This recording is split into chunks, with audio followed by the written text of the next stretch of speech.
All right. Hello, everybody, and welcome to our first Language Thing YouTube live for Peru 33. Sorry. Okay, welcome, everybody. And, well, my name is Enrique Liñan. As you know, I'm the training manager here at Peru, Peru, and I have Rosa María here. Well, my name is Rosa María Gómez. I'm the Language and Cross-Cultural Coordinator. And we have two volunteers with us today. You guys want to briefly introduce yourselves? Yeah, my name's Tyler Hemming. I'm up in La Libertad in Puerto Malabrigo with the SED program. Hi, I'm Kim. I'm also with the SED program, Community Economic Development. I'm in Armango, Amazonas. All right, thank you guys. So first I wanted to talk to you about a little bit about the Duolingo program that you've been working on. So the idea of Duolingo is to provide our trainees with an opportunity to brush up on their Spanish. I know that you guys are at different levels of language in Spanish. Some of you have taken Spanish before. Some of you have taken it in college or in high school. So please use Duolingo to refresh your Spanish vocabulary and grammar, okay? The idea of me sending weekly updates is for you to know how much progress you're making. And in case you have problems with that, or you cannot complete the weekly assignments, let me know, okay? We do have some other resources that you can also use in order to continue working on your Spanish language proficiency, all right? So first, we will have our volunteers talk a little bit about what it was learning Spanish here in Peru. And then Rosa Maria will talk about the language proficiency interview that you will have in a couple of weeks. No, actually next week, January 29th and 30th. And then at the end, we will have, if you guys have questions, please feel free to ask the questions while we are having this live broadcast. If you have questions, please make sure to type them in the box, in the question box, please. So we will be reading your questions here and making sure that we answer them at the end of this video. Okay. So please, Kim and Tyler, can you tell us a little bit about your experience? Yeah, sure. Yeah. All right. Okay. So my language learning experience. I knew I was going to go to Peace Corps Peru, or my goal was to go into Peace Corps somewhere in South America. So when I was looking at applications, I was like, man, I need to take at least 2 semesters in college. So I spent my last semester in college taking a Spanish 201 course just to, you know, be able to refresh a little bit on my Spanish. But basically, you know how classes work. You just learn basics. You don't really learn how to speak. You learn how to write a lot. So when I got to Peru, I was super stressed out about my language level, like so stressed.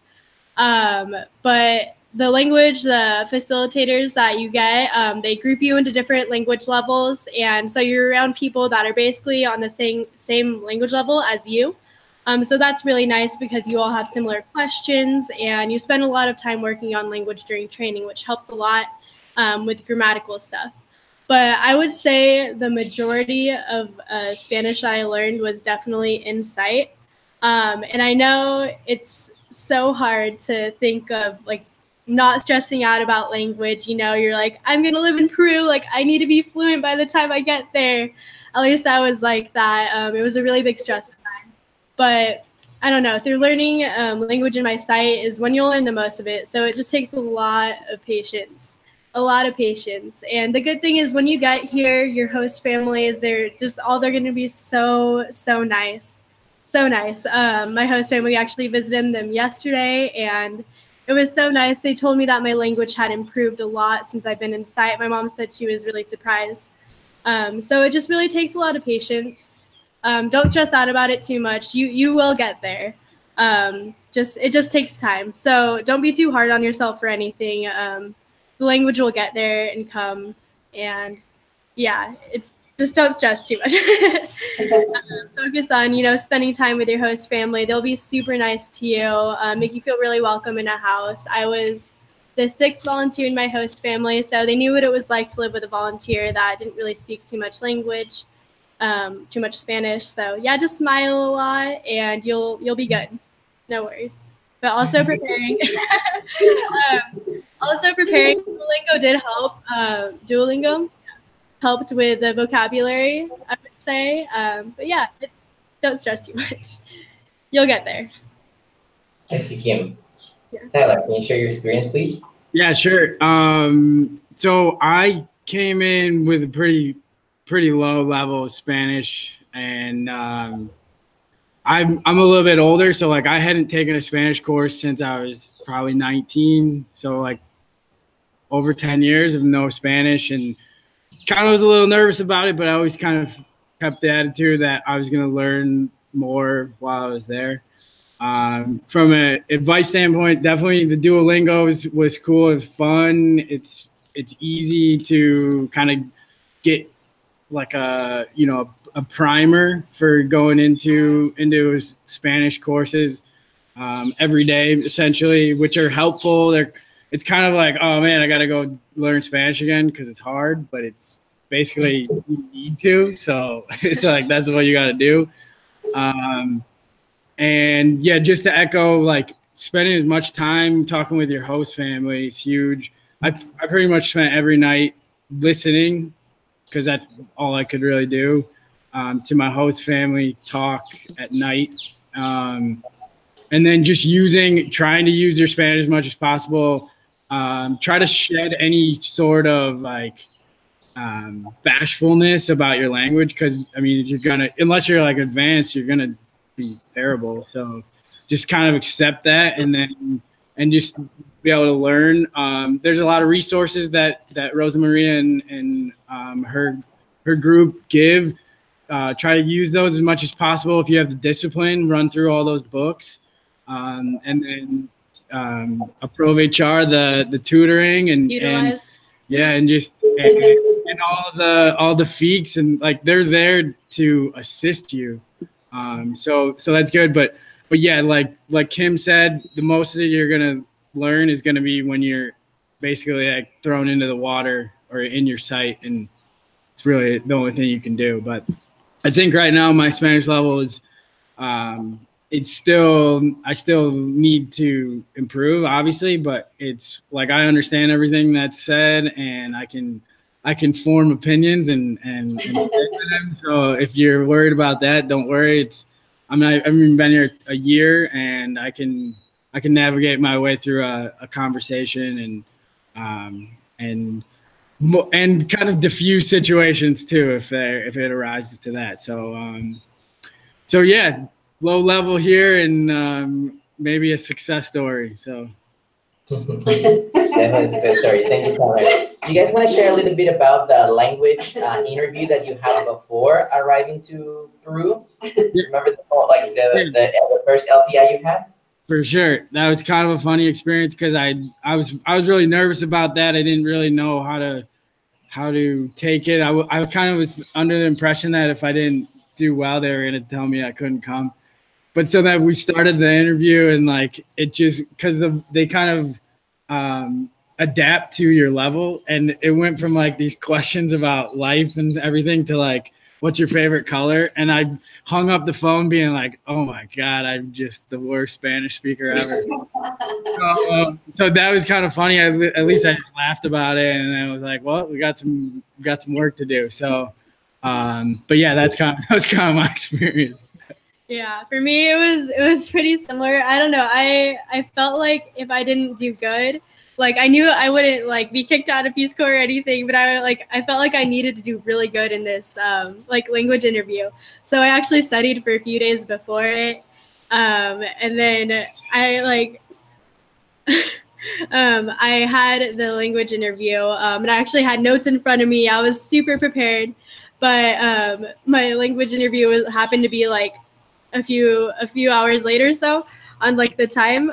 So I was like really prepared, and then I was driving around when Rosa Maria actually called me, and I was like, oh gosh. And then we had the interview.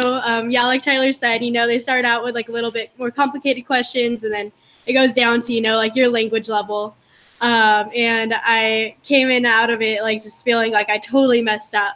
But I think if I were to go back and do it again, I mean, it's really good to prepare for the interview, but really don't stress about it because Rosa Maria evaluates you on what language level you need to be put in for training. So if you are at a lower language level, it's good to know that you're at a lower language level and have her base you off of that, so you'll be in the proper training group. Yeah, exactly. I was gonna say too, is like, yeah, you can feel nervous about it, but you're gonna be placed where you need to be placed, and then you'll be. I think the group aspect of the idioma classes during training are good because you don't feel nervous about being at your level because you're around your peers, and it's small enough where it's more of a a friendly atmosphere. So yeah. And don't ever be afraid to ask questions about Spanish either. Whether you're with your host family and training, just don't be afraid because everyone understands that you're learning. So it's really important to remember. All right, thank you guys. There's a question for Tyler. Jonathan is asking a question. It says, would you say you had a beginner or intermediate level of Spanish when you arrived? Oh yeah, lowest level possible. It wasn't actually that low. It was novice mid. It felt pretty low. So beginner for sure. What did you come in as? Like beginner, medium? Yeah, medium. You were novice, right? Novice. You were novice mid, novice mid.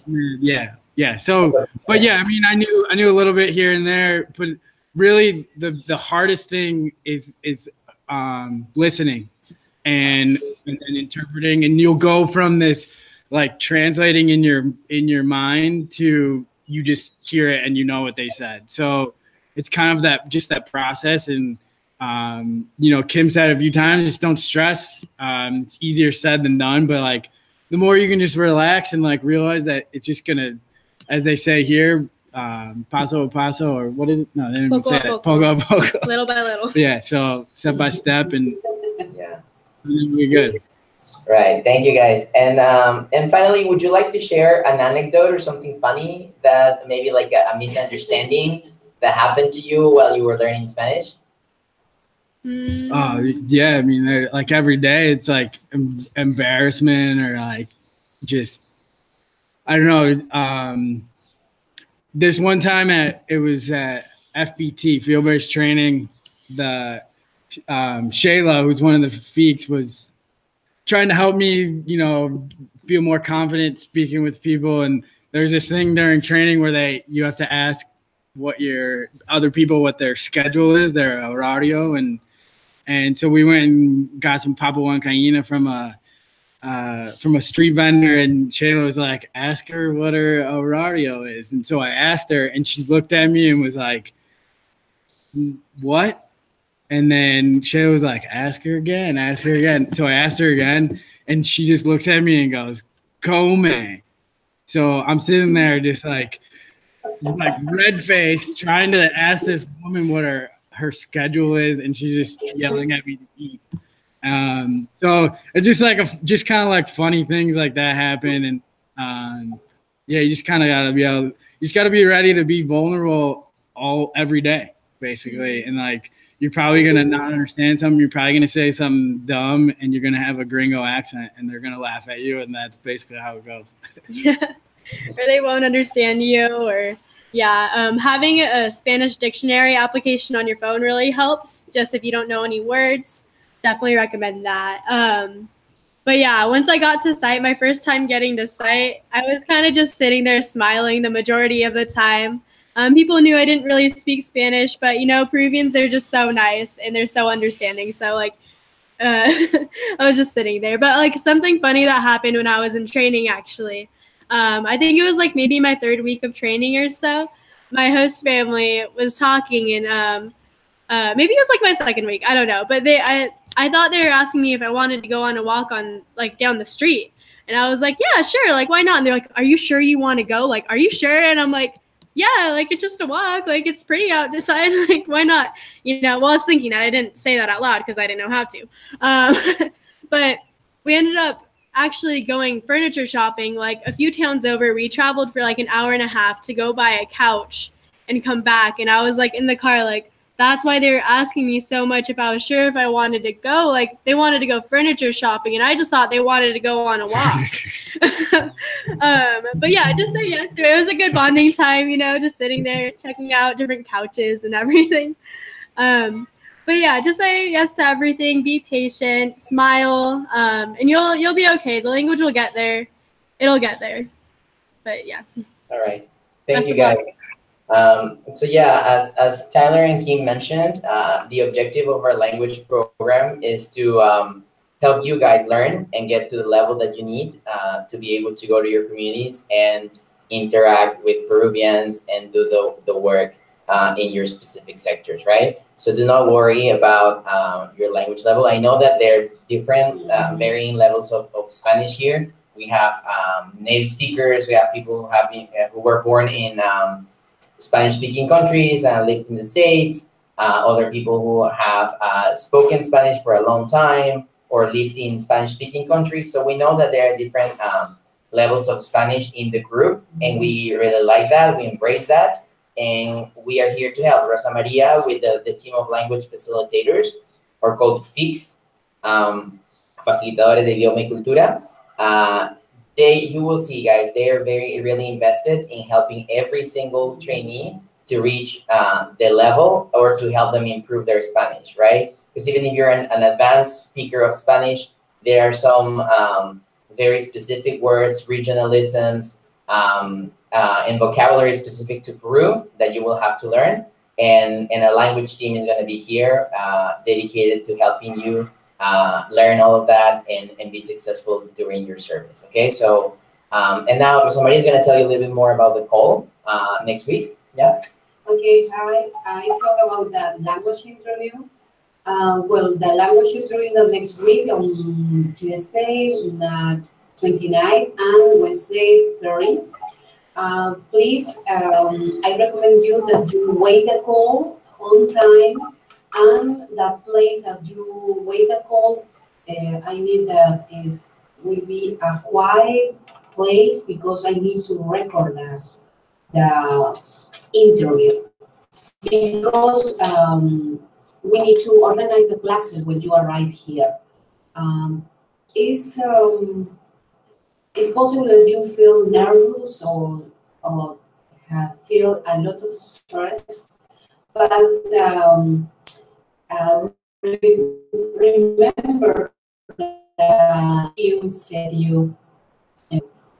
don't stress that this is only a conversation because I need to identify your level to prepare for the future a class for you, a special class for you.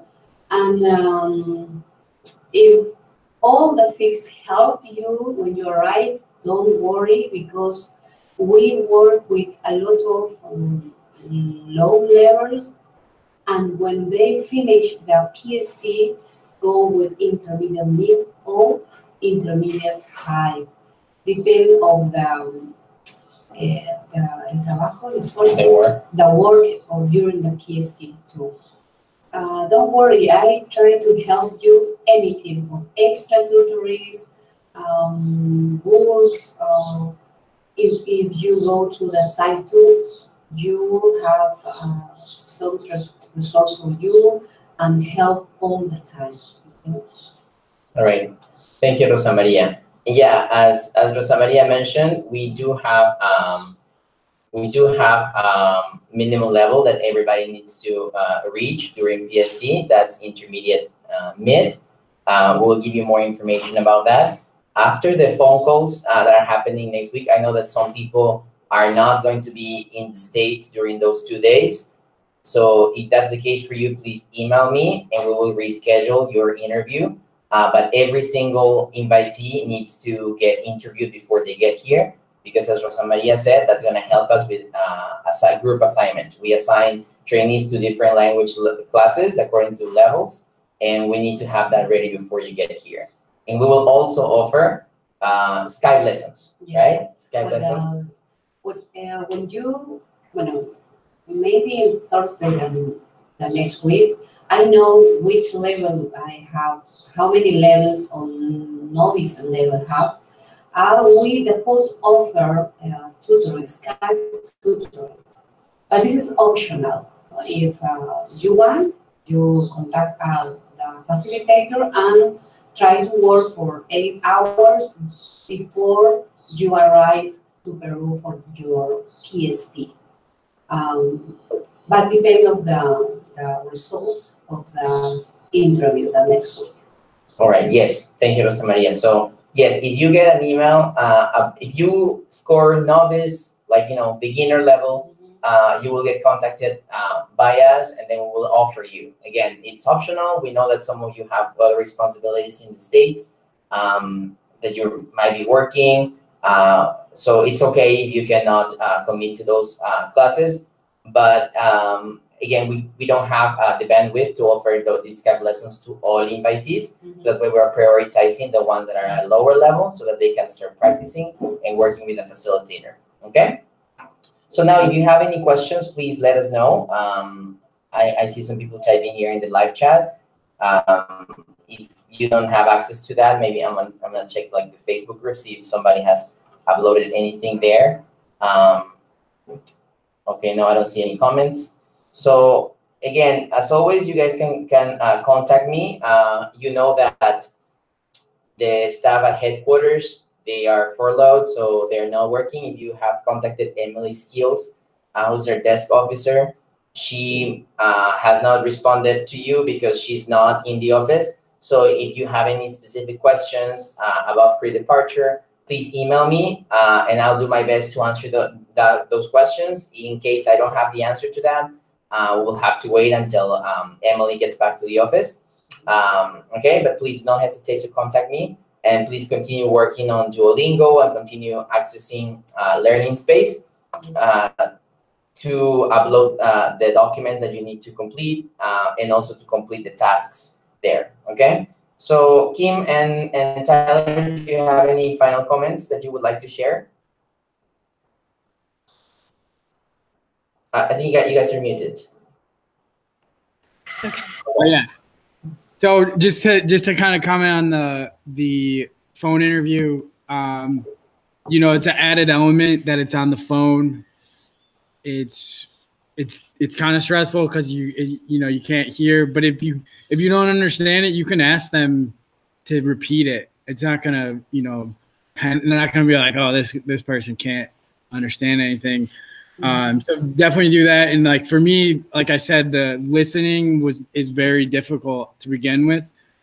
Just picking up the nuances of the language and so yeah, just the phone element's gonna be a different aspect, but you're going to be placed in the group that you're going to need to be in, and then again, take advantage of training. That's where you can be vulnerable but safe all the time. So Rosa Maria and her group is like Enrique mentioned, they're there to make sure you excel, and I wouldn't put too much stress on the certain level that you need to get to, because they'll get you there. So don't worry about that either.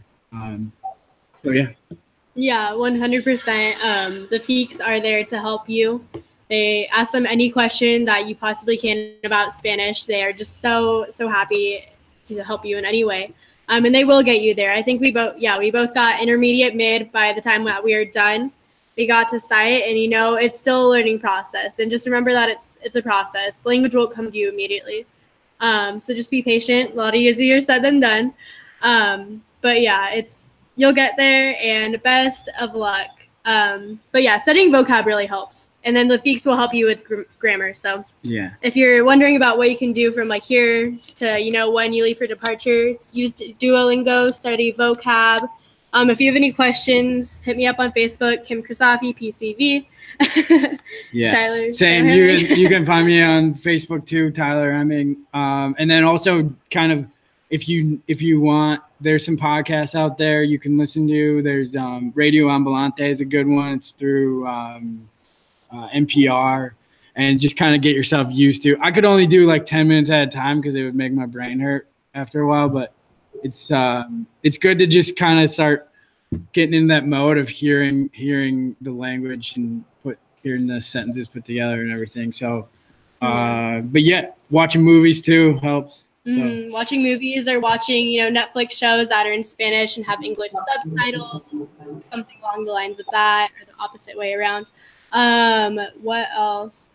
Yeah, everything should be good. Also, when you get to Peru, you will be receiving, I think they still receive a Spanish-English dictionary. I remember I bought one before I got here, and I got here and I was like, oh great, now I have two. So if you're worrying about buying one, don't worry because you will be provided with one. But yeah, downloading Spanish dictionary on your phone too.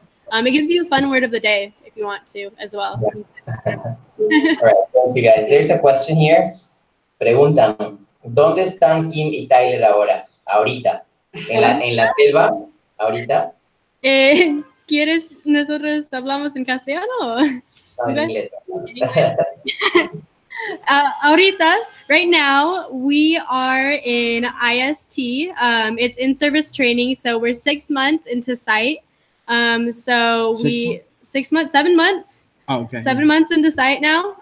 So we learned about project design management and how to apply for a Peace Corps grant if we want a grant. So we're in the outskirts of Lima, maybe around 30 minutes away from Chosica, where you guys are going to have training. Yeah, that's a retreat center.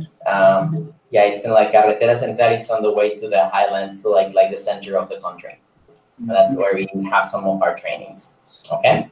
All right. Well, thank you guys. Thank you so much. Thank you. Muchas gracias. Muchas gracias, Tyler and Kim. Thank you. And Peru 33, please, as I mentioned, reach out. Yeah, if you have further questions, you can, type them up in the Facebook group.